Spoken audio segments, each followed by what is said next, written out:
Olá, tudo bem? Vou apresentar para você agora o livro Mágico de Verdade, do autor Gustavo Bernardo.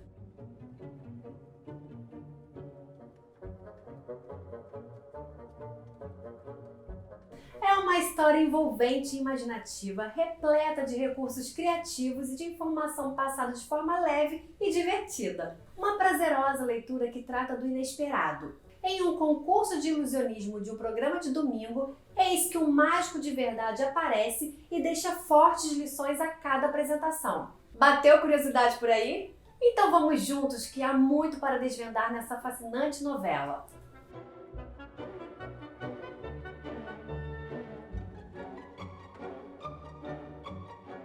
O autor desta novela é Gustavo Bernardo, escritor e professor de teoria da literatura. Nascido em 1955 na cidade do Rio de Janeiro, publicou várias obras dirigidas ao público juvenil, como Pedro Pedra, Menina, A Alma do Urso, Desenho Mudo, A Filha do Escritor, dentre outros. Também publicou livros de ensaios literários como A Educação pelo Argumento e A Dúvida de Flusser, vencedor do Prêmio Jabuti em 2003, além de uma série de artigos acadêmicos sobre literatura. Bom, vamos então conhecer mais sobre este mágico de verdade escrito por Gustavo Bernardo?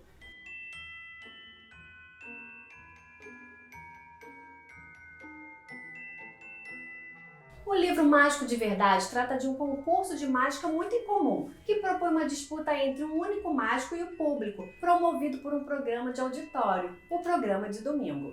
Assim, a cada programa, o ilusionista faz um truque e os espectadores devem explicar como a mágica foi realizada. Quem conseguisse desvendar a ilusão ganharia um prêmio milionário. Mas, para a surpresa de todos, o ilusionista convidado pelo programa se revela um mágico de verdade.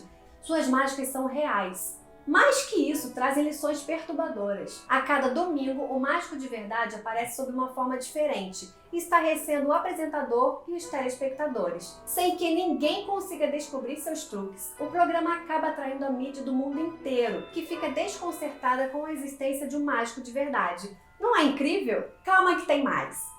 Vamos falar um pouco sobre o gênero novela e alguns temas presentes, mas depois trago algumas boas razões para você iniciar a leitura deste livro.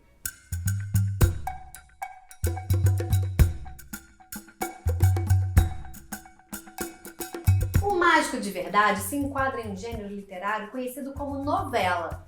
Uma série de características deste livro o definem assim, mas especialmente sua extensão e o fato de haver apenas 2 personagens, embora em uma breve passagem surjam personagens secundários. A novela é irmã do romance, já que ambos têm elementos comuns. No entanto, o romance se diferencia da novela principalmente pela maior extensão do texto, pela complexidade narrativa mais profunda, pelo desenvolvimento de diversas situações e pelo desenvolvimento e caracterização de outros personagens, além do protagonista. Mais significativa na caracterização da novela é sua estrutura. Na novela predomina o evento, a história que é contada, enquanto no romance acontece uma ambientação social e psicológica que fundamenta e configura o universo vivido por diversos personagens. No romance tudo é mais denso e mais lento. A novela, por sua vez, é mais direta, sintética e rápida. A ação acompanha apenas a trajetória de uma personagem. Em termos de estrutura, a novela geralmente apresenta menos conflitos do que o romance, contudo mais complicados do que no conto. O Mágico de Verdade é uma novela que se enquadra na literatura fantástica. É ambientada em um universo imaginário, muitas vezes inspirada na Idade Média. A literatura fantástica frequentemente incorpora elementos e personagens dos mitos e do folclore. A partir do século XX, as histórias fantásticas extrapolaram os limites da literatura e se expandiram por meio de várias mídias, como filmes, televisão, histórias em quadrinhos, mangás, animações e videogames. Para cativar de vez o leitor, Gustavo Bernardo usa uma linguagem de programa de auditório. Esse recurso estabelece um diálogo direto com o leitor, o que acaba por convidá-lo, de certa forma, a participar do texto. O humor também é um elemento essencial dessa novela. Ele está presente em todas as falas do apresentador. Bernardo usa a voz do apresentador para falar sobre arte, cultura, política, além de dar uma aula muito interessante sobre a Biblioteca de Alexandria. Desse modo, o autor cria situações para citar literatura e filosofia. Gustavo Bernardo brinca com a ideia de ilusão e do ilusionismo para questionar a realidade em que vivemos. Por trás das mágicas inexplicáveis, há sempre uma reflexão que se impõe aos personagens e, claro, também aos leitores. As realizações do mágico de verdade, em vez de apenas divertirem o público, incomodam, questionam, colocam as certezas em xeque. Isso tudo mergulhando no universo de programa de auditório, do ilusionismo e da mágica.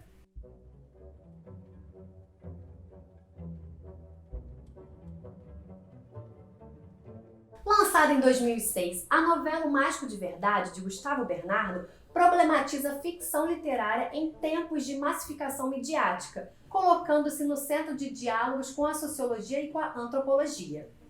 Por meio de um enredo aparentemente simples, com poucos personagens, o autor trabalha questões referentes ao papel da arte na sociedade, enquanto desmascara com humor uma das principais características da sociedade pós-moderna, a convivência do homem com as ilusões produzidas pelas imagens. Sem um narrador propriamente dito, a história é contada como se fosse de fato um programa de televisão, com o apresentador falando ora para o público, ora dialogando com o mágico de verdade. Gustavo Bernardo desmascara a construção da imagem midiática, demonstrando como o apresentador, a técnica televisiva e principalmente os patrocinadores controlam o público e a forma de perceber a realidade. No entanto, as mágicas feitas pelo personagem conduzem tanto o público à reflexão quanto o apresentador, que percebe a sua imagem de âncora impassível se desfazer ante sua incapacidade de compreender o que está acontecendo diante de seus olhos. Assim, estabelece-se um ponto de contato entre o mágico de verdade e o ficcionista, ou seja, o artista de verdade em oposição à arte de entretenimento e aos programas veiculados pela mídia. O livro O Mágico de Verdade é um exemplo notável sobre a reflexão poética em um contexto sócio-histórico contemporâneo. Mais do que isso, é um exemplo de como a literatura infanto-juvenil no Brasil é consciente de seu papel formador, sem perder o caráter lúdico e prazeroso do texto. Tenho certeza que você já quer logo conhecer o livro, não é? Neste caso, boa leitura! Eu fico por aqui. Até a próxima!